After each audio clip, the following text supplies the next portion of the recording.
धन्यवाद, धन्यवाद, धन्यवाद। जीवित महान समर्पित परमेश्वर, हम आपका हृदय से धन्यवाद करते हैं। आप अद्भुत, अनुग्रहकारी और दयालु।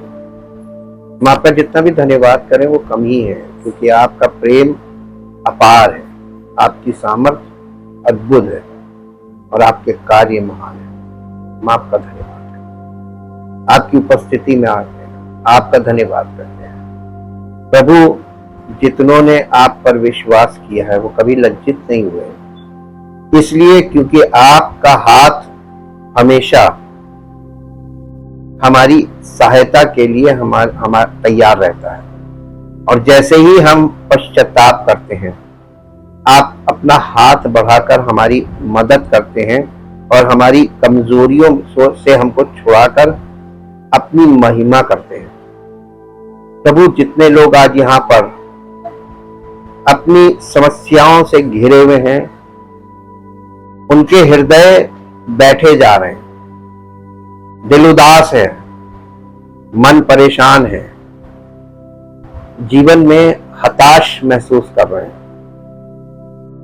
प्रभु, आपका अनुग्रह उन पर हो और उन्हें एक बड़े छुटकारे के द्वारा आपकी महिमा प्रकट हो, ताकि वो विश्वास में आगे बढ़े मजबूती के साथ और उनका जीवन आपकी महिमा का कारण बने और सारी महिमा आपको मिले, क्योंकि आप अपनी महिमा करते हैं हमारे जीवन में, हमें छुटकारा देकर। आप छुटकारा देने वाले परमेश्वर हैं। हम आपका धन्यवाद करते हैं। आपके वचनों में मन लगाते हैं, मन से, हृदय से वचन को सुनने के लिए तैयार हैं, ताकि हम पवित्र आत्मा की द्वारा परमेश्वर के वचनों को सुने और हमारा हृदय उन वचनों को ग्रहण करे और हमारे हृदय में वो वचन बसे रहे। धन्यवाद के साथ हम इस प्रार्थना को प्रभु यीशु मसीह के जीवित, पवित्र, सामर्थी नाम से मांगते हैं। आमीन। Praise the Lord. सबको जय मसीह की। परमेश्वर महान है, अद्भुत युक्ति करने वाला, अद्भुत सामर्थी परमेश्वर है। इससे पहले कि हम आज के अध्ययन को शुरू करें, मेरे साथ एक पद निकालिए जो आपको मिलेगा पहला पत्रस की पत्री, उसका पहला अध्याय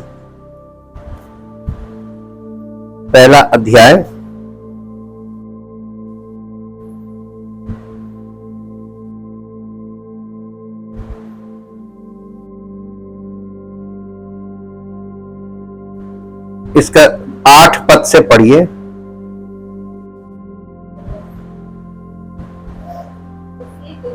उससे तुम बिन देखे प्रेम रखते हो और अब तो उस पर बिन देखे भी विश्वास करके ऐसे आनंदित और मगन होते हो जो वर्णन से बाहर और महिमा से भरा हुआ है, और अपने विश्वास का प्रतिफल अर्थात आत्माओं का उद्धार प्राप्त करते हो। इसी उद्धार के विषय में उन भविष्यवक्ताओं ने, कौन से? पुराने नियम के उन भविष्यवक्ताओं ने बहुत खोजबीन और जांच पड़ताल की। किसने? पुराने नियम की बात कर रहा। पुराने नियम के भविष्यवक्ताओं ने इसी उद्धार के लिए और इसी उद्धारकर्ता के लिए, जिस पर हम विश्वास करते हैं, बिन देखे, बिन जाने, उसके लिए इतनी खोजबीन और जांच पड़ताल की, जिन्होंने उस अनुग्रह के विषय में जो तुम पर होने को था भविष्यवाणी की थी। यानी पुराने नियम के भविष्यवक्ताओं के बारे में बताया जा रहा है। उन्होंने इस बात की खोज की कि मसीह का आत्मा जो उनमें था, किसमें? भविष्यवक्ताओं में था, और पहले ही से मसीह के दुखों की और उसके बाद होने वाली महिमा की गवाही देता था। वो कौन से और कैसे समय की ओर संकेत करता था? उन पर ये प्रकट किया गया कि वे अपनी नहीं वरन तुम्हारी सेवा के लिए ये बातें कहा करते थे, जिनका समाचार अब तुम्हें उनके द्वारा मिला। किनके द्वारा? उनके द्वारा मिला, जिन्होंने पवित्र आत्मा के द्वारा जो स्वर्ग से भेजा गया तुम्हें सुसमाचार सुनाया। और इन बातों को स्वर्गदूत भी ध्यान से देखने की लालसा रखते थे। ये इसमें 11 पद में लिखा है, उन्होंने इस बात की खोज की कि मसीह का आत्मा जो उनमें था और पहले ही से मसीह के दुखों और उसके बाद होने वाली महिमा की गवाही। देखिए, भविष्य वक्ताओं की जो पुस्तक है पुराने नियम में, ये सारे भविष्यवक्ता किस आत्मा से भविष्यवाणी करते थे, इसका खुलासा यहां पे है। मसीह की आत्मा के द्वारा मसीह के विषय में भविष्यवाणी करते थे। किसकी आत्मा के द्वारा? मसीह की आत्मा के द्वारा। और वही पवित्र आत्मा, वही मसीह का आत्मा आज आपको सुसमाचार सुनाता है और आपको प्रभु यीशु मसीह के लिए कन्विंस करने का काम करता है। जो पुराने नियम के भविष्यवक्ताओं के द्वारा मैसेज दे रहा था, अब वही आत्मा काम कर रहा है कलीसिया के द्वारा। आज कलीसिया में पवित्र आत्मा काम कर रहा है। आज हमारा अध्ययन का विषय बहुत इंटरेस्टिंग है और ध्यान देने वाला है। मेरे साथ एक पद निकालिए जो आपको मिलेगा, 2 तीमुथियुस 2 अध्याय और उसका 15 पद। 2 तीमुथियुस 2 अध्याय और उसका 15 पद। अपने आप को परमेश्वर का ग्रहण योग्य और ऐसा काम करने वाला ठहराने का प्रयत्न कर जो लज्जित होने ना पाए। बस देखिए, ये एक पद यहां पर, ये पास्टरल लेटर है, यानी पौलुस उस जवान सेवक को जो पौलुस के द्वारा तैयार हो रहा था, यानी पौलुस का चेला तीमुथियुस, उसको सेवक होने के नाते कुछ बता रहा है। और ये पास्टरल लेटर का मतलब ये नहीं होता है कि ये पास्टर को चिट्ठी लिखी जा रही है। पास्टरल लेटर का मतलब है कि पूरी कलीसिया, क्योंकि नए नियम में एक बात आपको देखनी होगी कि यहां पर नए नियम में जो कलीसिया में जो लोग हैं, ये भक्त नहीं है, ये परमेश्वर के पुत्र और पुत्रियां हैं। परमेश्वर के पुत्र पुत्री का मतलब है कि ये प्रभु यीशु मसीह के स्वरूप में है। तो इनके लिए पास्टरल लेटर मस्ट है। तो ये कलीसिया के सब लोगों के लिए ये पत्री है। ये उन लोगों के लिए मैच्योरिटी की बात करती है। सेवक को जो लिखी जाती है मैच्योरिटी की है ना, तो इसमें एक मैच्योरिटी की बात है कि इसको इंग्लिश में पढ़ेंगे। अब 2 तीमुथियुस के 2 अध्याय का 15 पद इंग्लिश में पढ़ेंगे। ये एक आवाहन है। आवाहन को इंग्लिश में क्या बोलेंगे? आवाहन, किसी चीज के लिए study and be eager and do your most utmost to present yourself to God, present yourself to God approved का मतलब है tested by trial, a workman who has no cause to be ashamed, correctly analyzing and accurately dividing, rightly handling and skillfully teaching the word of truth।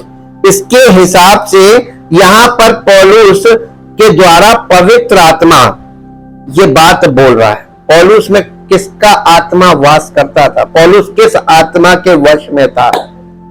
मसीह का आत्मा। वही आत्मा जिसके द्वारा पुराने नियम के भविष्यवक्ता मसीह के विषय में भविष्यवाणी करते थे, ये वही आत्मा है जो पौलुस के द्वारा कलीसिया को इस बात के लिए उभार रहा है, कि आह्वान कर रहा है। स्टडी एंड ईगर, ईगर का मतलब हमेशा परमेश्वर के वचन के लिए तत्पर रहो प्राप्त करने के लिए, क्योंकि ये आपको संसार में कोई मनुष्य नहीं आपसे बात कर रहा है। और आपको जब परमेश्वर की उपस्थिति में पहुंचना हो तो आपको अपने समय से पहले 5 मिनट पहले, 10 मिनट पहले हाजिर हो जाना चाहिए। परमेश्वर की उपस्थिति में हाजिर होने का तरीका यही है, ये डिसिप्लिन है। और इस पद की शुरुआत है स्टडी। क्यों बोला गया है? परमेश्वर के वचन के अध्ययन के लिए, जो कि आज कलीसियाओं में नहीं है, वैसी नहीं है जैसी होनी चाहिए। पवित्र आत्मा के द्वारा दिमागी शिक्षाएं बहुत चल रही हैं, पढ़ने वाले पढ़ रहे हैं और पढ़ के पढ़ा रहे हैं। वो अपना एक लेसन तैयार करते हैं और वो लोगों के सामने रख देते हैं। नहीं, ये वाली नहीं, पवित्र आत्मा के द्वारा अध्ययन। And do your utmost to present yourself to God approved, यानी परमेश्वर के सामने अपने आप को ग्रहण योग्य। ग्रहण योग्य का मतलब मालूम क्या है? टेस्टेड बाय ट्रायल, जिसको प्रैक्टिकली चेक किया गया हो, उसके सामने यानी तमाम तरीके का प्रलोभन रखा गया और उस प्रलोभन में फंसा ना हो। Tested by trial. आपके जीवन में जब तक ट्रायल्स हावी रहेंगे, जब तक आप उसमें फंसने के लिए तैयार रहेंगे। अब आप ये बताइए, कितने लोग आज ये इस बात का अपने अंदर महसूस करते हैं कि नहीं, अब हम किसी भी प्रकार के प्रलोभन में, लालच में, किसी प्रकार के दबाव में नहीं फंसेंगे। कितने लोग वादा करते हैं कि हमसे ना कीजिएगा, वो देख रहा है, वो दिलों को जांचता है आपने किससे क्या वादा किया। जब तक आप इन चीजों में यानी विपत्तियों में फंसने के लिए, ये परख है। अय्यूब के जीवन में जाके देखिए, उसके जीवन में शैतान को अलाउ किया था कि नहीं किया था कि जाओ इसको चेक कर लो। परमेश्वर किसी की परीक्षा नहीं करता है, लेकिन परीक्षा करने वाला तो शैतान है। यीशु मसीह की परीक्षा किसने की थी? शैतान ने की थी। तो क्या यीशु मसीह की हुई, जो परमेश्वर का इकलौता पुत्र, उसकी हुई? वो जी उठने के बाद पैलौठा हो गया और हमने उस पर विश्वास किया और विश्वास के द्वारा हम परमेश्वर के पुत्र और पुत्री बने। तो जब इकलौते की हुई, पैलौठे की हुई, तो क्या हम लोगों की नहीं होगी? होगी ना। लेकिन मालूम क्या है, वो एक बार में किसी प्रलोभन में नहीं फंसा, लिखित वचन से जवाब देता रहा, क्योंकि वो वचन को हृदय में रखे हुए था। वो बाइबल पढ़ के जवाब नहीं दे रहा था, उसके दिल में वचन था और यहीं से वो उसको याद था कि कहां पे क्या बोलना है, किस पद का जवाब किस पद से देना है। यीशु मसीह के ट्रायल में आप ये बात सीखिए, उसकी परीक्षा हो रही है तो वो लिखित वचन से जवाब दे रहा है। और केवल लिखित वचन से जवाब नहीं दे रहा था, जब शैतान वचन का गलत इस्तेमाल कर रहा था, मिसकोड कर रहा था, आउट ऑफ कॉन्टेक्स्ट, तो यीशु मसीह उसको करेक्ट कर रहा था लिखित वचन से कि ये भी लिखा है। नहीं सीखा, इतने समय से ये चीजें बताई जा रही रिपीटेडली, आपने नहीं सीखा कि स्पिरिचुअल लाइफ में आपको काहे से जीत मिलेगी। लिखित वचन आपको यहां पे होना चाहिए। उसी वक्त पे पवित्र आत्मा, यीशु मसीह आत्मा से भरा हुआ जंगल में गया था और वचन कहां था? उसके दिल में। लिखित वचन यहां था, पवित्र आत्मा ने उसको लिखित, पवित्र आत्मा काम क्या करता है? उसको याद दिलाता कि तुम इसने ये वाला पद बोला, तुम ये वाला पद बताओ, ये भी लिखा है, ऐसे जिताता है। तो आप अगर पवित्र आत्मा आपके अंदर जब वचन है ही नहीं, अंडरस्टैंडिंग वचन की है ही नहीं, तो आप बताइए वो आपको आइडिया देगा क्या? वो वचन से ही काम करेगा। वो आपको दुनियावी बातें नहीं करेगा, शारीरिक बातें नहीं करेगा, व्यक्तिगत बातें नहीं करेगा। पवित्र आत्मा वो करेगा तो वचन की बातें, रेमा उसी को बोलते हैं, लिखित वचन का स्पोकन वर्ड रेमा। अब देखिए यहां पे आपने देखा, study and be eager and do your utmost to present yourself to God approved tested by trial. परमेश्वर का ग्रहण योग्य होने का मतलब है कि तुमको परमेश्वर ने पूरी तरीके से चेक किया हो कि तुम भाई सेना में आप किसको लड़ाई पे भेजेंगे, बहुत से सैनिक ट्रेनिंग कर रहे हैं, बहुत से करने के लिए आ रहे हैं और बहुत से कर चुके हैं। किसको भेजा जाएगा? जिनको परख लिया गया है कि हाँ ये जा सकता है, ये इस युद्ध के लिए तैयार है, तो टेस्टेड बाय ट्रायल लिखा हुआ है। उसके बाद इसमें और लिखा हुआ है कि a workman who has no cause to be ashamed, ऐसा काम करने वाला जो लज्जित ना हो। आप जब लज्जित होते हैं ना, तो स्वर्ग में परमेश्वर पे शैतान उसको कहता, देख, जैसे अय्यूब के लिए कहता था, देख तेरा बंदा ऐसे ही थोड़ी ना तुझे मानता है, तूने उसको इतनी बरकत दे रखी। तो परमेश्वर ने क्या कहा था? चैलेंज क्या किया था? जाओ उसका सब कुछ ले लो। उसका शैतान ये कह रहा था कि अगर मैं उसका सब कुछ ले लूंगा तो वो परमेश्वर की निंदा करने लगेगा। और होता है, लोग करते हैं निंदा, क्योंकि लोग ये सोचते हैं कि परमेश्वर ने दिया, परमेश्वर ने ले लिया। परमेश्वर देकर कभी नहीं लेता। ये बात आपको कैसे पता चलेगी? ये क्योंकि वचन में जब निपुण हो जाएंगे ना, तब आपको पता चलेगा नहीं परमेश्वर दे देता, लेता नहीं। उसने शैतान परमेश्वर की उपस्थिति में था, जो अभिषेक उसके ऊपर था, परमेश्वर ने जब शैतान को निकाला, अभिषेक लिया थोड़ी ना था। वही तो अभिषेक झूठे चमत्कार करने में शैतान इस्तेमाल करता है। आज पूरी दुनिया में जो अन्य जाति के जितने भी लोग हैं, आपको न्यूज में देखने को मिल रहा होगा कि ईविल पावर्स, फॉलन एंजल्स, दुष्ट आत्माएं किस तरीके से लोगों को झूठे विश्वास में कैसे फंसाती है। और एक थोड़े मोड़े लोग नहीं, लाखों की तादाद में निकल रहे हैं। इसमें गवर्नमेंट कुछ नहीं कर पाएगी, कुछ नहीं कर पाएगी। लिख के ले लीजिए आप। इसीलिए यहां पर इस बात को कहा गया है, cause to be ashamed correctly analysing, यानी परमेश्वर के वचन को आपको करेक्टली एनालाइज करना। एनालाइज को हिंदी में क्या बोलेंगे? आपके बुद्धि में, फिजिकल माइंड से आप परमेश्वर के वचन का एनालिसिस नहीं कर सकते। इसके लिए आपको बॉर्न अगेन इसीलिए माना गया, पहला काम है बॉर्न अगेन। बिना बॉर्न अगेन आप इस वाले सेक्शन में नहीं पहुंच सकते। और इसके बाद एनालाइजिंग के बाद लिखा है एक्यूरेटली डिवाइडिंग, और इसका मतलब है rightly handling and skilfully teaching the word of truth. सत्य के वचन को सही तरीके से हमको यूज करना आना चाहिए।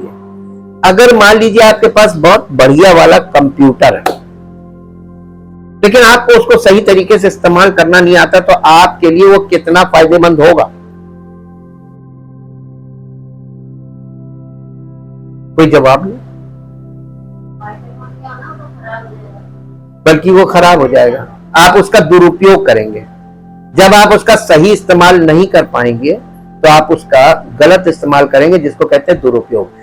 ये परमेश्वर के वचनों का लोग सही इस्तेमाल क्यों नहीं कर पा रहे हैं, दुरुपयोग क्यों कर रहे हैं?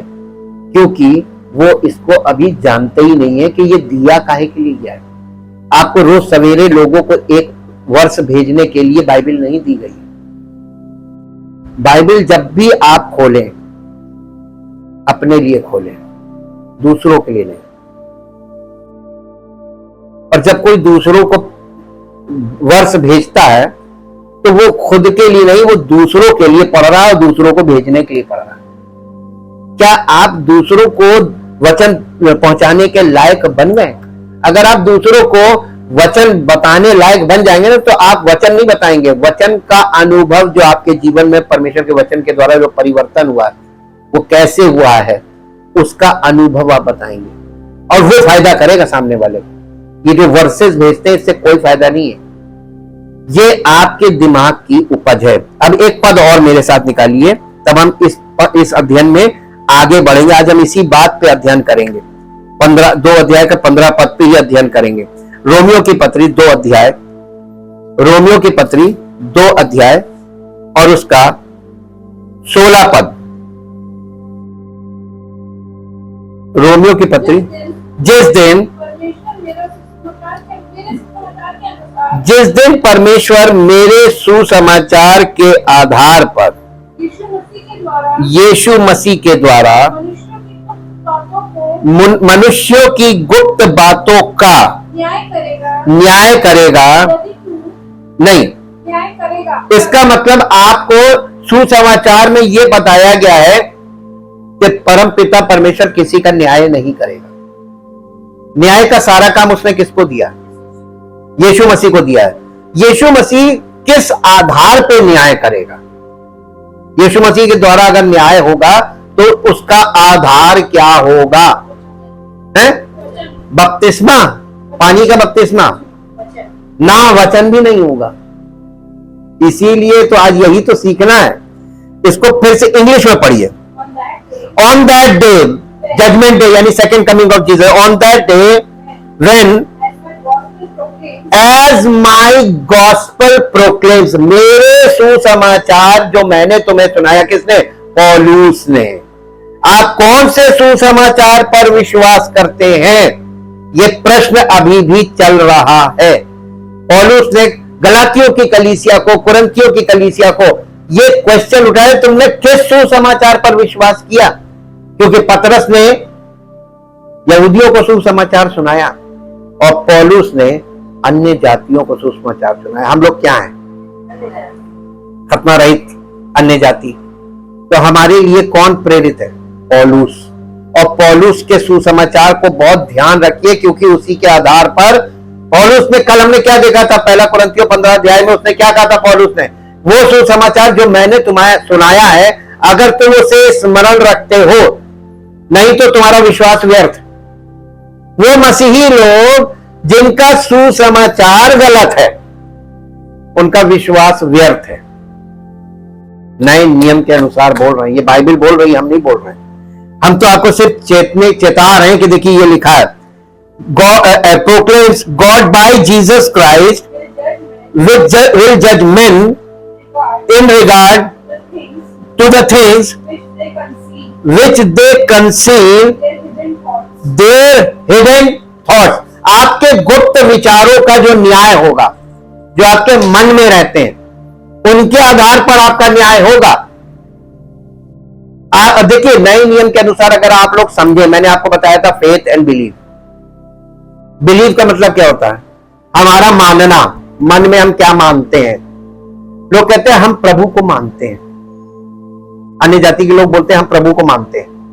कौन से प्रभु को मानते हैं?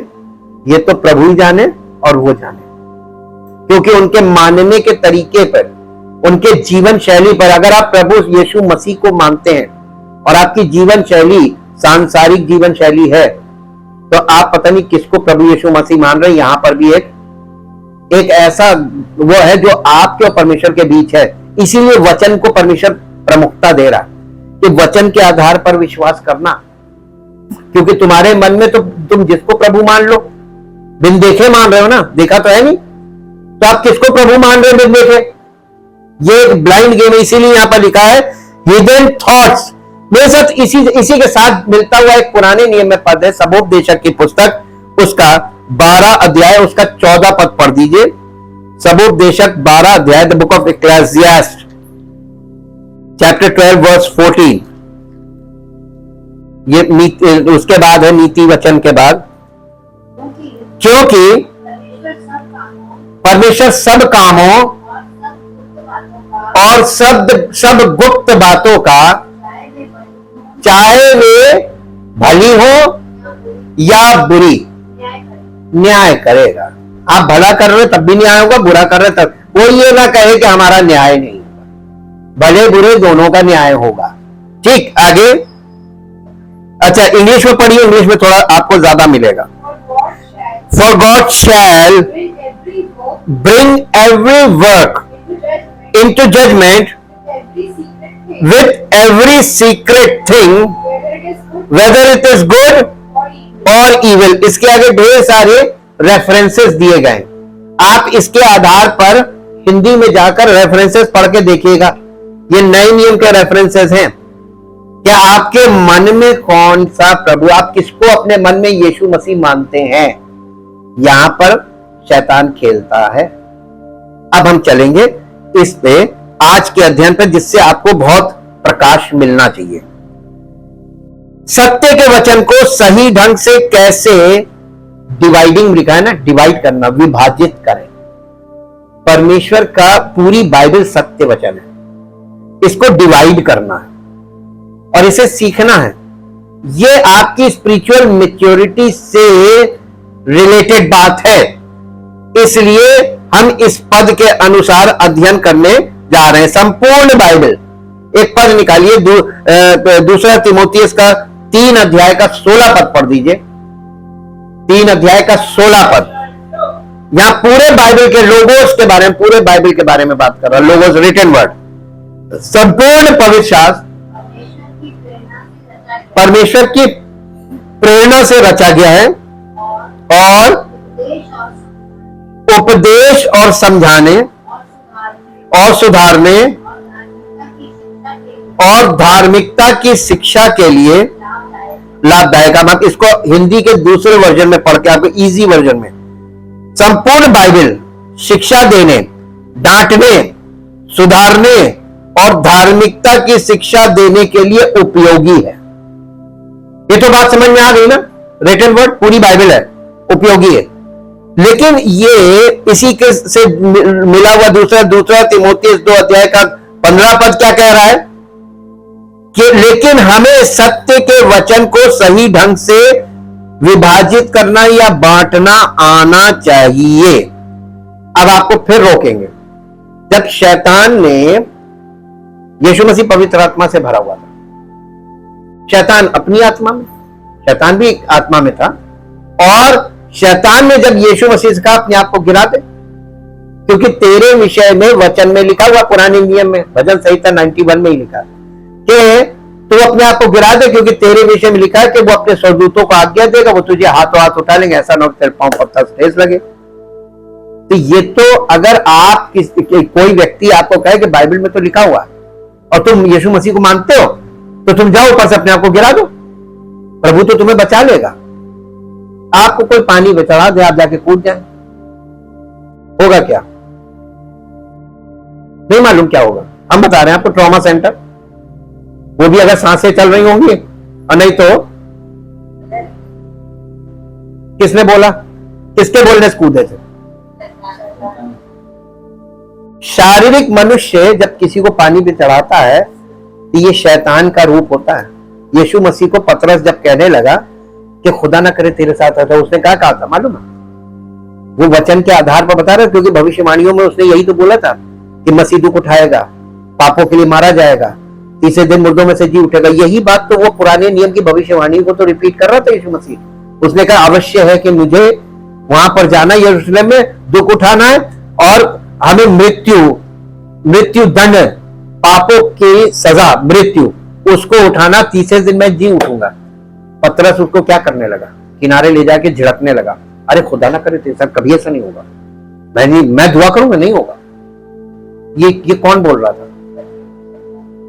जब शारीरिक मनुष्य आपको परमेश्वर के वचन के विरोध में, जो लिखित वचन उसके विरोध में अगर दिलासा भी दे रहा है, तो ये कौन बोल रहा है? इतनी अवेयरनेस आप में आने में वक्त लगेगा। आप तो हर आवाज को पहचानेंगे। शैतान आपके बच्चों के द्वारा काम करेगा। आपको बच्चे कर्जे में डुबा रहे, ये किसकी आवाज है? अब प्रभु आपको मना करता मत लो। आप किसकी आवाज को फॉलो करते हैं? नहीं करनी चाहिए। एक बार हो तो, 2 बार हो तो, 3 बार हो तो, ये तो रिपीटेडली हो रहा है। किसकी आवाज पे चल रहे हैं? अब प्रभु के सामने प्रभु दया करिए। वो तो कहता है तुम वचन सुनते हो फिर भी मैं दया कैसे करूं? भाई तुम्हारा ऊपर हमने बुद्धि दी है, समझ दी है, तुम्हें कलीसिया में वचन के द्वारा समझाया भी जाता है, सिखाया भी जाता है, तुम चलते अपने मन की, सुनते रहते।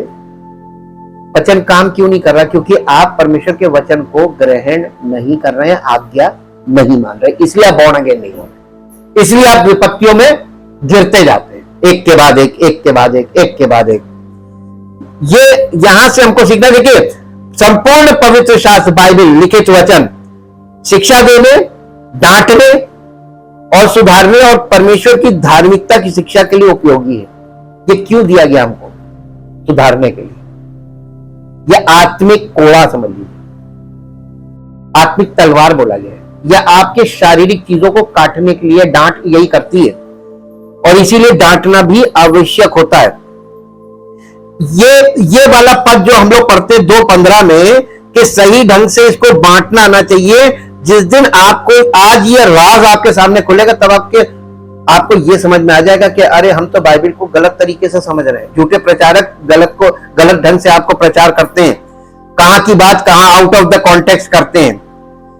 हम सत्य के वचन को सही ढंग से कैसे विभाजित करें, इंपॉर्टेंट क्वेश्चन है। क्या आप इच्छा है कि इसके बारे में बताया जाए? मालूम होना चाहिए।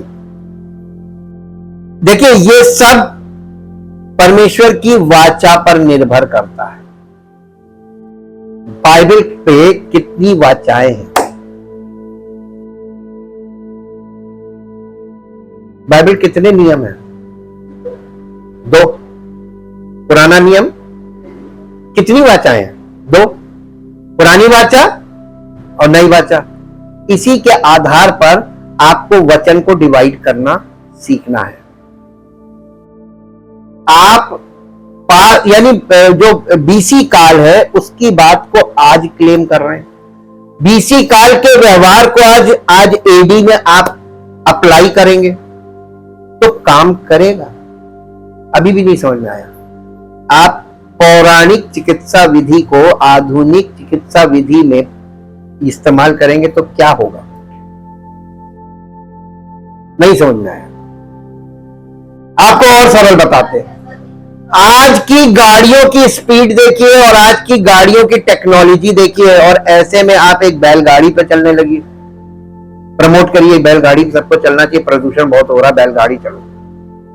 क्या ये आज के युग में ग्रहण योग्य है? क्यों नहीं है? वो कहेंगे तुम ही चलो। यही वाली बात है, बस इतनी सी बात है। और इसको देखिए, हम लोग आगे बढ़ रहे हैं। बाइबल में किसी भी शास्त्र को या किसी भी पुस्तक को पढ़ते समय हमें 2 प्रश्न पूछने चाहिए अपने आप से। क्रूस के प्रकाश में इस अंश का क्या अर्थ है? क्रूस के प्रकाश में इस अंश का, चाहे वो पुराने नियम हो चाहे नए नियम हो, और ये लेखक ने किसके लिए या किसके बारे में लिखा है? ये पद किसके लिए लिखा गया था? किसको संबोधित किया जा रहा? हम लोग क्या कर रहे हैं आजकल के लोग? बाइबल को खोलते, कहीं से भी पढ़ते और सोचते हमारे लिए लिखा। ये तो अंधविश्वास वाला खेल हो गया। आप बाइबल को अंधविश्वास की तरह इस्तेमाल कर रहे हैं। ये कौन सी आत्मा है? ये प्रभु का आत्मा तो है नहीं, भ्रम की आत्मा है ना। देखिए, क्रूस ने क्या किया? क्रूसिफिक्शन ने क्या किया?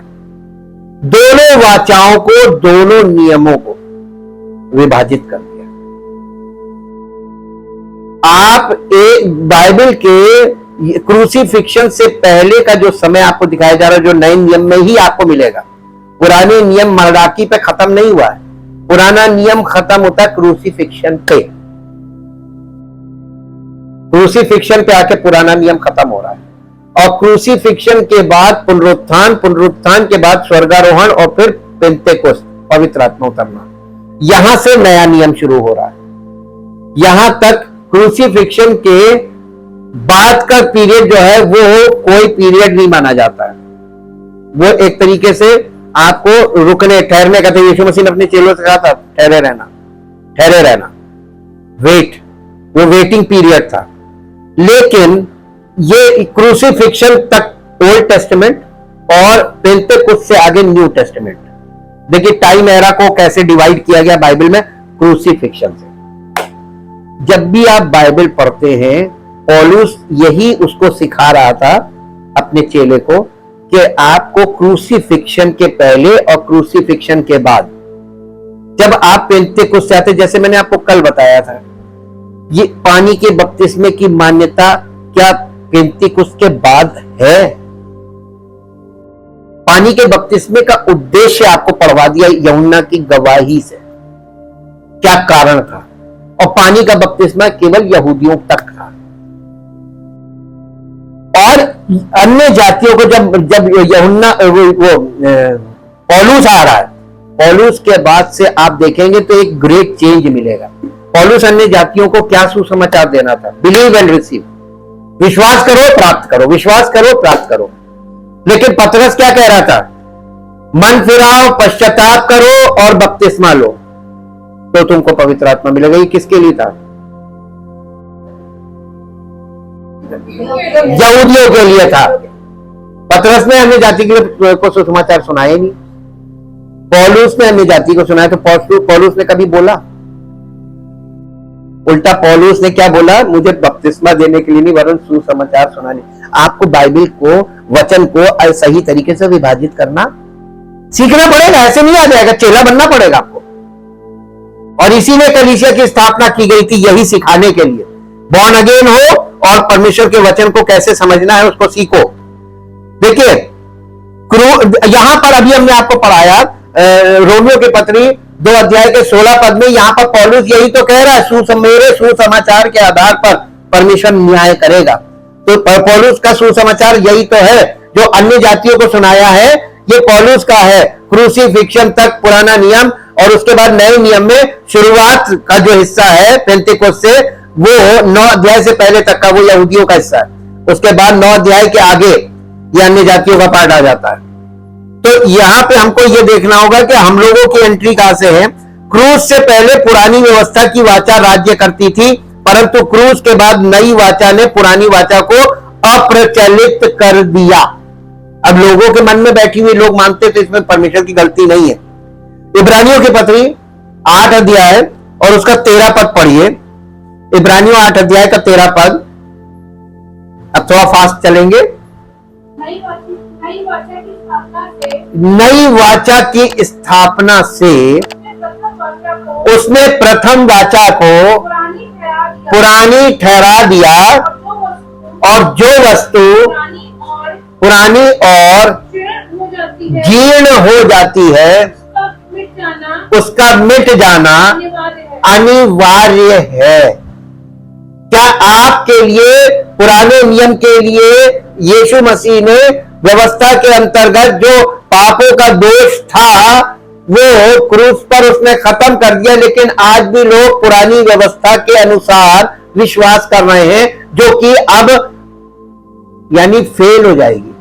आप उस वाचा को इस वाचा में मिला नहीं सकते। और यही उसमें क्या थे, वहां पे रिलीजन था, पुरानी नियम, पुरानी वाचा में रिलीजन था, लेकिन नई वाचा में रिलीजन नहीं, यहां तो किंगडम है। यहां राज्य की बात कर रहा। राज्य में सब प्रकार के लोग रहते हैं और राज्य की विशेषता क्या होती मालूम है? कि लोग अलग अलग जातियों में ना बटे हो, बल्कि पूरा राष्ट्र एक ही हो, एक बोली, एक भाषा, एक विश्वास। लेकिन हम एक ऐसे राष्ट्र में रहते हैं जहां अलग अलग रिलीजन हैं। तो ये तो गुटबंदी हो गई, समझ लीजिए कलीसिया में गुटबंदी और राष्ट्र में अलग अलग रिलीजन, ये एक ही चीज है। सब अपनी अपनी बोली बोल रहे हैं, अपना अपना विश्वास। हमारे देश में यही तो है। अगर हमारा देश पूरा कलीसिया के तौर पे आप देखिए प्रकाशन में, तो आपको दिखेगा ये जो अलग अलग रिलीजन, ये क्या है? कलीसिया में गुटबंदी होती है, वही है। सब अपनी अपनी बोली बोल रहे हैं, अपना अपना विश्वास नहीं। एक राष्ट्र की बात कीजिए। और ये देखिए, पुरानी वाचा के अंतर्गत यदि आप अच्छे थे तो आप धन्य थे, परंतु नई वाचा के अंतर्गत हम धन्य हैं क्योंकि परमेश्वर अच्छा है। पुराने नियम में क्या था? आप अच्छे हैं तो आप धन्य हैं, नहीं आप अच्छे हैं तो आप धन्य हैं। रिलीजन में यही है, जो अच्छा है वो धन्य है। लेकिन नई वाचा में मालूम क्या हो गया? आप धन्य हैं इसलिए कि आप अच्छे हैं, नहीं, आप पापी हैं लेकिन आप धन्य हैं क्योंकि आपका परमेश्वर अच्छा है। एकदम उल्टा हो गया कि नहीं हो गया? ये संसार की कभी समझ में नहीं आएगा सांसारिक लोगों के, ये वो चीज है, ये रिलीजन से परे है। इसलिए इसको बोलते हैं, इन विरोधाभासों पर हमको विचार करने की आवश्यकता है। क्रूस से पहले जब हम आज्ञा मानते थे तो हम धन्य होते थे, और जब हम अवज्ञा करते थे तो हम श्रापित होते थे। व्यवस्था विवरण की पुस्तक 11 अध्याय उसका 26, 27, 28 3 पद पढ़ दीजिए। व्यवस्था विवरण 11 अध्याय और उसका 26, 27 और 28 पद। जी सुनो, मैं आज के दिन तुम्हारे आगे आशीष और श्राप दोनों रख देता हूं। अर्थात यदि तुम अपने परमेश्वर यहोवा की इन आज्ञाओं को जो मैं आज तुम्हें सुनाता हूं मानो, तो तुम पर आशीष होगी। और यदि तुम अपने परमेश्वर यहोवा की आज्ञाओं को नहीं मानोगे और जिस मार्ग की आज्ञा मैं आज सुनाता हूं उसे तज कर दूसरे देवताओं के पीछे हो लोगे जिन्हें तुम नहीं जानते हो, तो तुम पर श्राप पड़ेगा। अब देखिए, ये पुराने नियम में था, लेकिन क्रूस के बाद, क्रूसिफिक्शन के बाद क्या परिवर्तन हुआ? हम धन्य हैं क्योंकि यीशु ने आज्ञा मानी और हम व्यवस्था के श्राप से मुक्त हो गए। इफिसियों की पत्री पहला अध्याय, इफिसियों की पत्री पहला अध्याय 3 पद पढ़िए। इफिसियों पहला अध्याय 3 पद। हमारे प्रभु यीशु मसीह के परमेश्वर और पिता का धन्यवाद हो कि उसने हमें मसीह में स्वर्गीय स्थानों में सब प्रकार की आत्मिक आशीष दे दी। हम पापी हैं, फिर भी हमको दे दिया मसीह में। मालूम क्यों? हम तो पापी हैं, लेकिन जिसने हमारे पापों को अपने ऊपर उठाया वो तो धर्मी है। तो हमारा विश्वास किस पर है? अपने ऊपर विश्वास कर रहे हैं, अपनी धार्मिकता की। हमारी धार्मिकता तो यीशु मसीह है। तो हम यीशु मसीह पर विश्वास करने के द्वारा धन्य हो गए, आशीषित हो गए। ठीक, आज्ञा माननी है। गलातियों की पत्री 3 अध्याय उसका 13 पद पढ़िए। गलातियों की पत्री 3 अध्याय का 13 पद। जी, गलातियों 3:13। मसीह ने जो हमारे लिए श्रापित बना, हमें मोल लेकर व्यवस्था के श्राप से। अब देखिए, आप कहेंगे हम तो व्यवस्था के नहीं, व्यवस्था दोनों के पास है, एक के पास लिखित और एक के पास स्वाभाविक। हम यानी अन्य जाति के पास जो स्वभाव में व्यवस्था है वो उसके द्वारा हम श्रापित हो गए, क्योंकि हमने परमेश्वर की व्यवस्था के अनुसार हम जीवन नहीं जी रहे हैं। हम यीशु मसीह को छोड़ किसी को भी ईश्वर मानते हैं, इसलिए हम श्रापित हैं। लेकिन यीशु मसीह ने हमें व्यवस्था के श्राप से छुड़ा लिया है। अब देखिए, क्रूस से पहले हमने परमेश्वर की क्षमा पाने के लिए क्षमा की थी। मत्ती रचित सुसमाचार 6 अध्याय 14 पद। ये जहां पे अभी हम पढ़ रहे हैं, मत्ती का शुरुआत का हिस्सा, ये पुराने नियम का समय, ये यहूदियों से बात कर रहा था यीशु मसीह। अभी क्रूसिफिक्शन से पहले का है ना, तो ये व्यवस्था के अंतर्गत पुरानी व्यवस्था है ये। इसलिए यदि हम मनुष्य के अपराध क्षमा करेंगे तो तुम्हारा स्वर्गीय पिता भी तुम्हें क्षमा करेगा। ये क्रूसिफिक्शन से पहले की बात है। और नहीं, क्रूसिफिक्शन से पहले केवल 6:14 पढ़ना है। 6:14 कि यदि हमको क्षमा चाहिए तो हम क्षमा करेंगे तो हमें क्षमा मिलेगी। ये क्रूसिफिक्शन से पहले है। क्रूसिफिक्शन के बाद क्या परिवर्तन हुआ? क्रूसिफिक्शन के बाद ये लेकिन क्रूस पर हमें बिना शर्त क्षमा कर दिया गया। अब शर्त नहीं आ रही। क्रूस से पहले शर्त थी कि तुम क्षमा करोगे तो तुम्हें क्षमा मिलेगी। क्रूस के बाद क्या हुआ? सेठ में बिना क्षमा किए हमको क्षमा मिल गई, यानी कोई शर्त नहीं, हमें बिना शर्त क्षमा कर दिया गया। और अब हम क्षमा करते हैं क्योंकि मसीह ने हमें क्षमा कर दिया है। अब हम क्यों क्षमा कर रहे हैं? क्योंकि हमें क्षमा मिली है। जिसके पास नहीं है वो क्या क्षमा करेगा? तो ये उद्धार का चिन्ह है। आपको क्षमा मिली होगी तभी आप क्षमा कर पाएंगे, अगर क्षमा नहीं मिली तो आप क्षमा नहीं कर पाएंगे। इफिसियों की पत्री 4 अध्याय 32 पद। इफिसियों की पत्री 4 अध्याय का 32 पद। जी,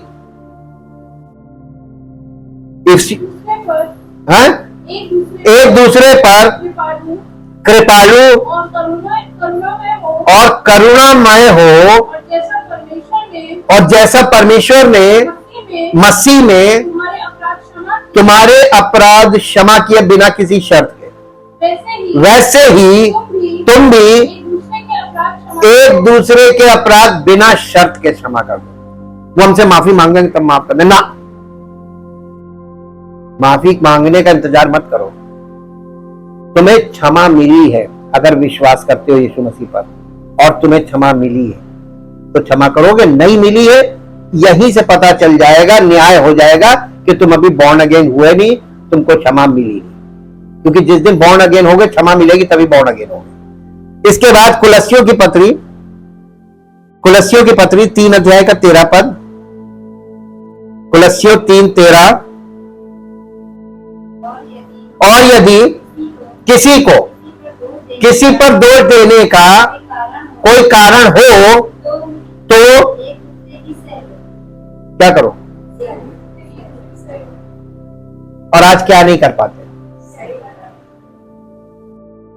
ये। अगर आपको क्षमा मिली है तब आप सह पाएंगे। आप बॉर्न अगेन होंगे तभी सह पाएंगे। आप वास्तव में यीशु मसीह पर विश्वास करते होंगे तभी आप बॉर्न अगेन होंगे, तभी आप सह पाएंगे। ये चिन्ह है। क्रूस से पहले अपने पड़ोसी से प्रेम करने का मतलब था उसकी पत्नी या संपत्ति का लालच ना करना। देखिए इसको निकालिए, व्यवस्था विवरण 5 अध्याय 21 पद। व्यवस्था विवरण 5 अध्याय का 21 पद जी।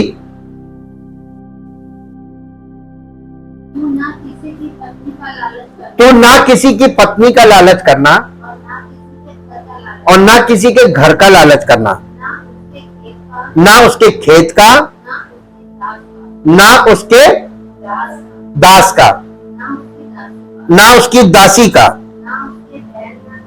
ना उसके बैल या गधे का, और ना उसकी किसी और वस्तु का लालच करना। लेकिन क्रूस के बाद हम दूसरों से प्रेम करते हैं और उन्हें स्वीकार करते हैं, क्योंकि मसीह हमसे प्रेम करता है और हमें स्वीकार करता है। पहला यूहन्ना 4 अध्याय 19 पद।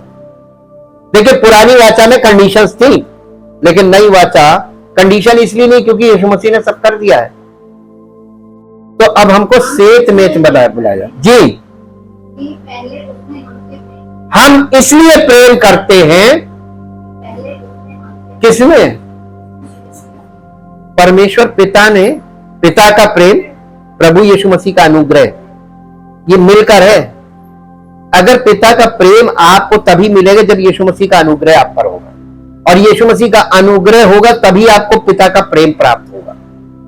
आप चाहेंगे पिता का प्रेम मिले बिना यीशु मसीह के, मिलेगा? आज कितनी जातियां हैं जो ये मानती हैं हम पिता को तो मानते, पुत्र को नहीं मानते। आप क्रूस की रोशनी में देखिए, ये पिता का ही वचन है। पिता कह रहा है कि न्याय उसी के द्वारा होगा, क्योंकि वही उद्धार करता है और उसी ने सबको उद्धार दे दिया। कोई ले नहीं रहा है, अपनी जिद पे अपनी धार्मिकता लेकर खड़ा है तो वो तो दंड पाएगा, क्योंकि यीशु मसीह की धार्मिकता के आगे कोई धार्मिकता टिकेगी नहीं, सब धराशायी है।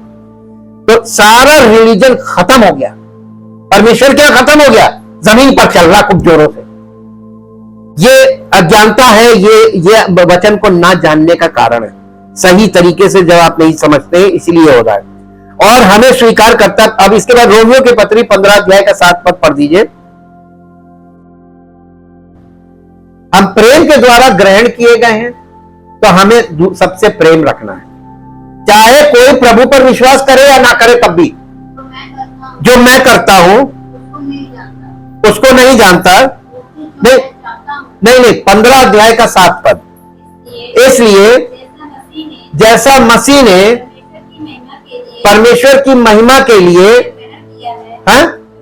तुम्हें ग्रहण किया है, वैसे ही तुम भी एक दूसरे, कलीसिया में एक दूसरे को नहीं ग्रहण करते। सब अपने आप को एक दूसरे से सुपर मानते हैं। अरे इससे अच्छे तो मैं, ये तो कभी कभी आता है, फालतू की बातें करता है। हो सकता है आपका प्रेम उसको सही कर दे।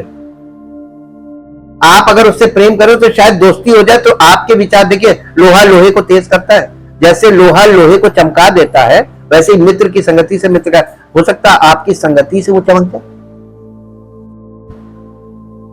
तो हमको ये इंटरैक्शंस बहुत जरूरी है। क्रूस से पहले परमेश्वर दूर और अगम्य था। निर्गमन की पुस्तक 19 अध्याय का 12 पद। निर्गमन की पुस्तक 19 अध्याय का 12 पद जी। और तू लोगों के लिए चारों ओर बाड़ा बांध देना और उनसे कहना तुम सचेत रहो कि पर्वत पर ना चढ़ो और उसकी सीमा को भी ना छुओ, और जो कोई पहाड़ को छुए वो निश्चय मार डाला जाए। अब देखिए क्या हो गया। लेकिन क्रूस के कारण हम दया पाने और अनुग्रह पाने के लिए परमेश्वर के निकट लाए गए हैं। कलीसिया में कौन लोग आ रहे हैं? पापी आ रहे हैं, कोई मर रहा है। पापी आ रहे हैं, पापी लोग कलीसिया में, कोई मर रहा है। ये प्रभु यीशु मसीह का अनुग्रह है। ये क्रूसिफिक्शन के बाद का अंतर है। ये क्या हो गया? अब इसके लिए पढ़िए इफिसियों की पत्री 2 अध्याय 13 पद। इफिसियों की पत्री 2 अध्याय का 13 पद जी। पर अब मसीह यीशु में तुम जो पहले दूर थे, मसीह के लहू के द्वारा निकट हो गए हो, क्योंकि वही हमारा मेल है, जिसने दोनों कौन?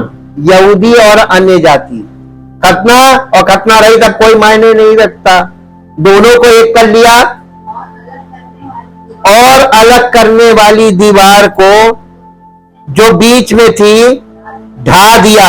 एक्चुअली मालूम है, ये जो बीच की दीवार की बात है ना, जो सुलेमान का जो मंदिर बना था उसके अंदर आंगन में एक बीच में एक दीवार थी। इधर यहूदी लोग जाते थे और इधर अन्य जाति लोग जाते थे। वहां दोनों जाते थे, लेकिन अन्य जातियों को वहां पे अंदर विभाजित करके वो यहूदी सेक्शन में नहीं जा सकते थे और यहूदी सेक्शन अन्य जाति सेक्शन में नहीं जा सकते थे। इसी बात को यहां पर आधार बनाकर सुसमाचार बताया जा रहा है कि उस बीच की दीवार को यीशु मसीह ने खत्म कर दिया। वो बैर, यानी तो हम तुम खतने वाले नहीं, खतना खतना रहित का एक बहुत बड़ा बैर चल रहा था, ये खत्म कर दिया यीशु मसीह ने। और इसी के साथ इब्रानियों की पत्री 4 अध्याय का 16 पद पढ़ दीजिए। इब्रानियों 4:16 जी। इसलिए आओ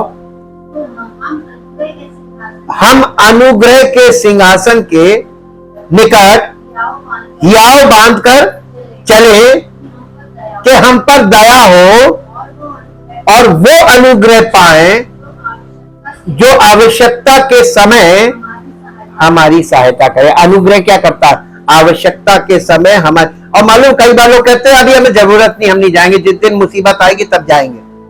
तो आवश्यकता के समय अनुग्रह काम नहीं करेगा अगर होगा नहीं।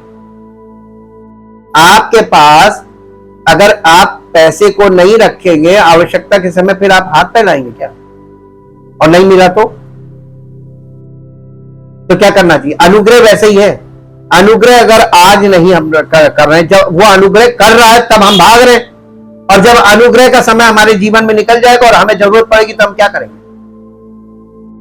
तो वो फिर अब कहेगा नहीं अब तो तुम बाद में आना, अब तो हम दूसरे पे बिजी है। क्रूस से पहले परमेश्वर ने हमें हमारे पापों के लिए जिम्मेदार ठहराया था और बलिदान भी दोषी विवेक को साफ नहीं कर सकते थे। लय व्यवस्था की पुस्तक 5 अध्याय का 17 पद। पुराने नियम में लय व्यवस्था 5 अध्याय 17 पद। यदि कोई ऐसा पाप करे कि उन कामों में से जिन्हें यहोवा ने मना किया है किसी काम को करे, तो चाहे वो उसके अनजाने में हुआ हो तो भी वो दोषी ठहरेगा और उसको अपने अधर्म का भार उठाना पड़ेगा। ये व्यवस्था है। अब इसके बाद आ जाइए इब्रानियों की पत्री के 9 अध्याय का 9 पद। इब्रानियों 9 अध्याय का 9 पद। ये तंबू वर्तमान समय के लिए एक दृष्टांत है जिसमें ऐसी भेंट और बलिदान चढ़ाए जाते हैं जिससे आराधना करने वालों के विवेक सिद्ध नहीं हो सकते हैं। अब क्रूस के बाद, लेकिन क्रूस के कारण यीशु का लहू हमें दोषी विवेक से शुद्ध करता है और वो हमारे पापों को फिर कभी याद नहीं करता है। इब्रानियों 8 अध्याय का 12 पद, 8 अध्याय का 12 पद। क्योंकि मैं उनके अधर्म के विषय में दयावंत रहूंगा और उनके पापों को फिर स्मरण ना करूंगा। और इसके बाद 10 अध्याय का 22 पद, 10 अध्याय का 22 पद। तो आओ हम सच्चे मन और पूरे विश्वास के साथ और विवेक का दोष दूर करने के लिए हृदय पर छिड़काव लेकर, काहे का छिड़काव लेकर? भौतिक जल ना, हृदय पर यीशु मसीह के लहू का छिड़काव लेकर और देह को शुद्ध जल से धुलवा कर। ये भौतिक जल नहीं है, परमेश्वर के समीप। परमेश्वर के समीप आप कब जाएंगे? जब आप परमेश्वर के वचन को, जो आप लगातार सुन रहे हैं, ये एक तरीके से वचन की बारिश हो रही है और ये शुद्ध जल से आपको नहलाया जा रहा है। ये जो आप लगातार सुन रहे हैं, ये शुद्ध जल। क्रूस से पहले हमने कहा था हम करेंगे। निर्गमन की पुस्तक 19 अध्याय का 9 पद, निर्गमन की पुस्तक 19 अध्याय का 9 पद। तब यहोवा ने मूसा से कहा, सुन, मैं बादल के अंधियारे में होकर तेरे पास आता हूं, इसलिए कि जब मैं तुझसे बातें करूं तब वे लोग सुने, इजरायली लोग सुने और सदा तुझ पर विश्वास करें। और फिर 9 पद पढ़ दिया ना, बस। लेकिन क्रूस के बाद परमेश्वर कहता है मैं करूंगा। अब तुम मनुष्य नहीं करेगा, अब मैं करूंगा, यानी परमेश्वर का आत्मा, पवित्र आत्मा। इब्रानियों की पत्री 8 अध्याय का 8 से 12 पद तक पढ़िए। इब्रानियों 8 अध्याय का 8 से 12 पद जी। इब्रानियों 8 से 12। पर वो, यानी परमेश्वर उन पर दोष लगाकर कहता है, प्रभु कहता है, देखो हैं, वे दिन आते हैं कि मैं इजराइल के घराने से के साथ और यहूदा के घराने के साथ नई वाचा बांधूंगा। ये उस वाचा के समान ना होगी जो मैंने उनके बाप दादों के साथ उस समय बांधी थी, जब मैं उनका हाथ पकड़कर मिस्र देश से निकाल लाया, क्योंकि वे मेरी वाचा पर स्थिर ना रहे, इसलिए मैंने उनकी सुधि ना ली। प्रभु यही कहता है। फिर प्रभु कहता है कि जो वाचा मैं उन दिनों के बाद इजराइल के घराने के साथ बांधूंगा, वो ये है कि मैं अपनी व्यवस्था उनके मनों में डालूंगा और उसे उनके हृदयों पर लिखूंगा और मैं उनका परमेश्वर ठहरूंगा और वे मेरे लोग ठहरेंगे। हमने आपको ये सब स्टडी दे चुके हैं, हृदय का खतना। जब तक आपका ये नहीं हो जाएगा तब तक परमेश्वर आपका नहीं है, तब तक आप अभी बाउंड्री के बाहर ही खड़े, क्योंकि आपके जीवन से वो व्यवहार शुरू ही नहीं हो रहा है। आप इतना सीरियस हो ही नहीं रहे, आपके अंदर गंभीरता नहीं है वचन के प्रति। क्रूस से पहले ये करो और ये करो, ये है। क्रूस के बाद ये हो गया, ये पूरा हो गया। यीशु मसीह ने क्रूस पे आखिरी बात क्या बोली थी? तो अब तो कोई काम करना नहीं था फिजिकली, तो आज क्यों कलीसियाओं में लोग कहते ये करो, ये करो, ये करो, ये करो? ये तो पुराने नियम में था, सही तरीके से वचन को डिवाइड नहीं कर पा रहे। क्रूस से पहले पापी मनुष्य से धार्मिकता की मांग की जाती थी। व्यवस्था विवरण 6 अध्याय 25 पद, 6 अध्याय का 25 पद पढ़िए।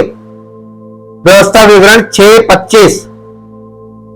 क्रूस से पहले पापी मनुष्य से धार्मिकता की मांग की जाती, और यदि हम अपने परमेश्वर यहोवा की दृष्टि में उसकी आज्ञा के अनुसार उन सारे नियमों के मानने में चौकसी करें तो ये हमारे लिए धर्म ठहरेगा। देखिए, पुस्तकों में जो लिखा हुआ है, सबकी रिलीजन है, ये व्यवस्था सब रिलीजन के लिए, उसमें जो लिखा है सब कुछ मानने की चौकसी करोगे तभी तुम धार्मिक ठहरोगे, यही धर्म है।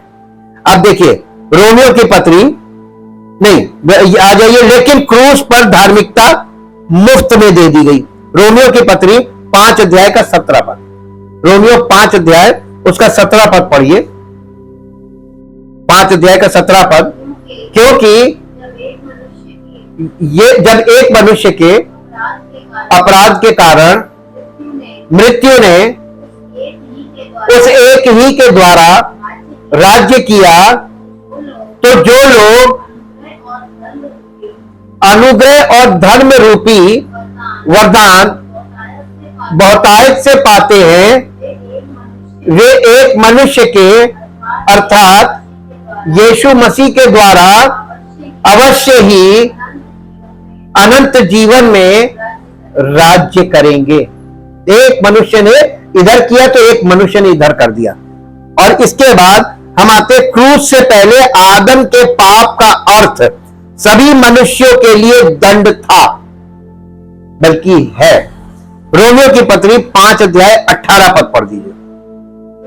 इसलिए जैसा एक अपराध सब मनुष्यों के लिए दंड की आज्ञा का कारण हुआ, वैसा ही एक धर्म का काम भी सब मनुष्यों के लिए जीवन के निमित्त धर्मी ठहराए जाने का कारण हुआ।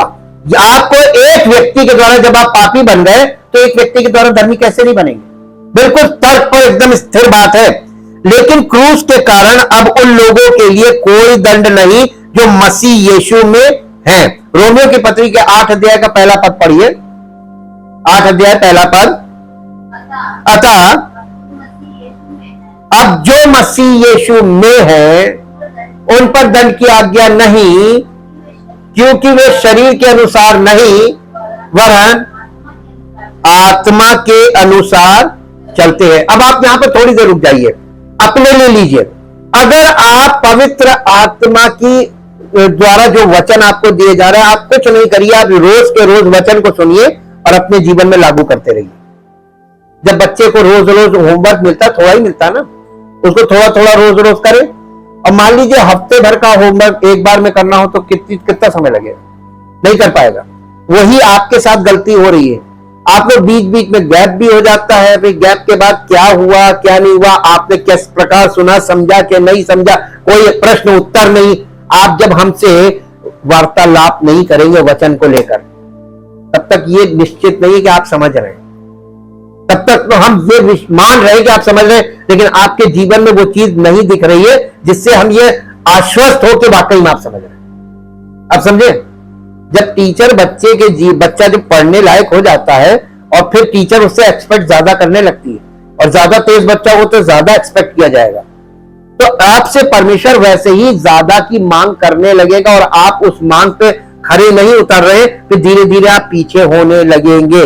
इसलिए आपको आगे बढ़ने के लिए बातचीत करनी चाहिए वचन को लेकर कि इसका मतलब हम ये समझ रहे गलत तो नहीं है।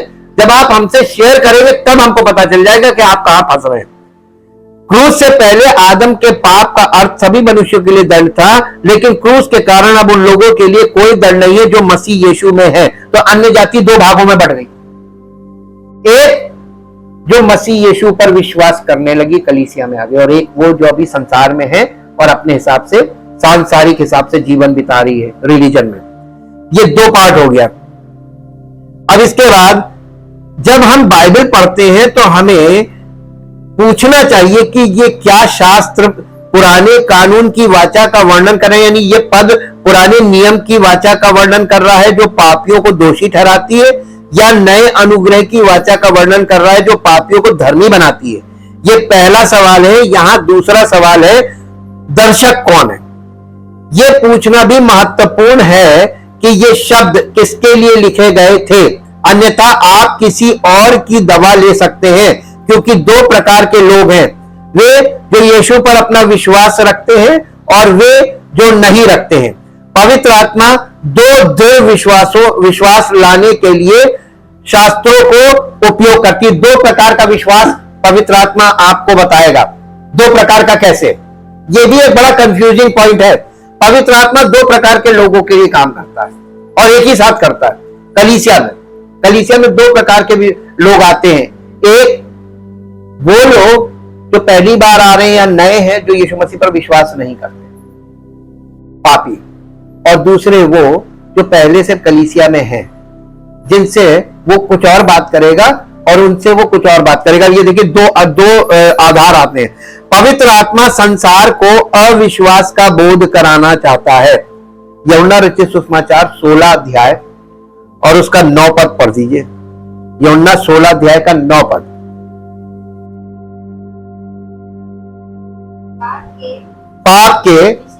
पाप के विषय में इसलिए कि वे मुझ पर विश्वास। अब ये देखिए, जो कलीसिया में वो लोग जो नए लोग आते हैं,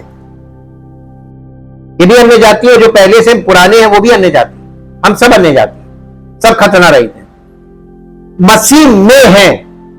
हम मसीही तब होंगे जब पवित्र आत्मा के फल प्रकट होंगे, लेकिन हम लोग अभी मसीह में हैं। और ये देखिए, यदि आप अविश्वासी हैं तो पवित्र आत्मा आपको ये समझाने के लिए परमेश्वर के वचनों का उपयोग करेगा कि परमेश्वर अच्छा और भरोसेमंद है। पुत्र के माध्यम से वो पिता के अचूक प्रेम को प्रकट करने का प्रयास करेगा, ताकि आप विश्वास कर सके और उसके नाम में जीवन पा सके। यूहन्ना रचित सुसमाचार 20 अध्याय और उसका 31 पद पढ़िए। यूहन्ना रचित सुसमाचार 20 अध्याय का 31 पद। परंतु ये इसलिए लिखे गए हैं कि तुम विश्वास करो कि यीशु ही परमेश्वर का पुत्र मसीह है, और विश्वास करके उसके नाम से जीवन पाओ। इसलिए पवित्र आत्मा आपको विश्वास दिलाने का काम करेगा नए लोगों को। दूसरा, पवित्र आत्मा मसीहों को, उन विश्वासियों को जो लोग पहले से है, उनकी धार्मिकता का बोध कराता है, उनको पाप का बोध कराता है कि देखो तुम पापी हो और प्रभु का अनुग्रह हो गया, इसलिए तुम प्रभु पर विश्वास करो ताकि तुम धर्मी हो जाओ। और जो पहले से है उनको धार्मिकता का बोध कराता है। आपके अंदर एक अवेयरनेस है, चेतना देता है कि अरे तुम काहे पापों में, शारीरिक बातों में फंस रहे हो, तुम तो मसीह में हो और तुम्हें छुटकारा मिल चुका है, लेकिन तुम उस छुटकारे के अनुसार जीवन व्यतीत नहीं कर रहे हो, शुरुआत नहीं कर रहे हो। कहने का मतलब आप सुनते जा रहे, शुरुआत नहीं कर रहे। पवित्र आत्मा मसीहों को उनकी धार्मिकता का बोध कराता है। यूहन्ना रचित सुसमाचार 16 अध्याय का 10 पद। 16 अध्याय का 10 पद।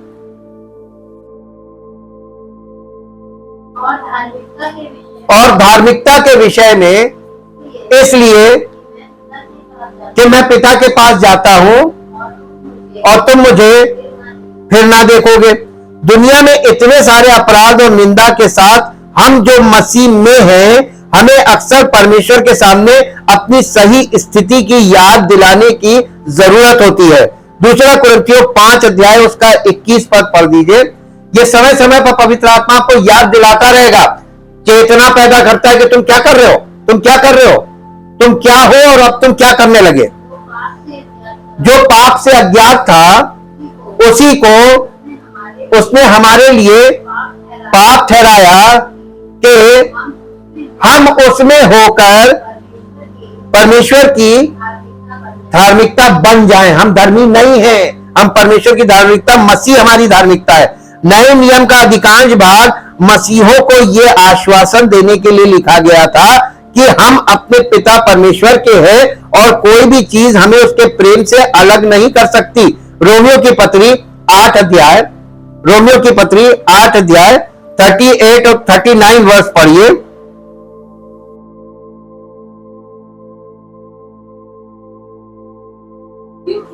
क्योंकि मैं निश्चय जानता हूं न मृत्यु न जीवन न स्वर्गदूत न प्रधानताएं न वर्तमान न भविष्य न सामर्थ्य न ऊंचाई न गहराई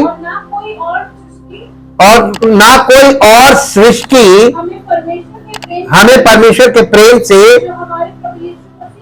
जो हमारे प्रभु यीशु मसीह में है अलग कर सकती है, कर सकेगी। कोई नहीं कर सकता आपको।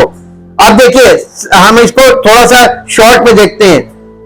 परमेश्वर के वचन को सही ढंग से विभाजित करने का अर्थ है यीशु को देखने के लिए बाइबल पढ़ना। पुत्र के प्रकाशन के माध्यम से ही हम समझ पाते हैं कि परमेश्वर कौन है, वो हमसे कितना प्यार करता है और उसने हमारे लिए कितनी अच्छी चीजों की योजना बनाई हुई है।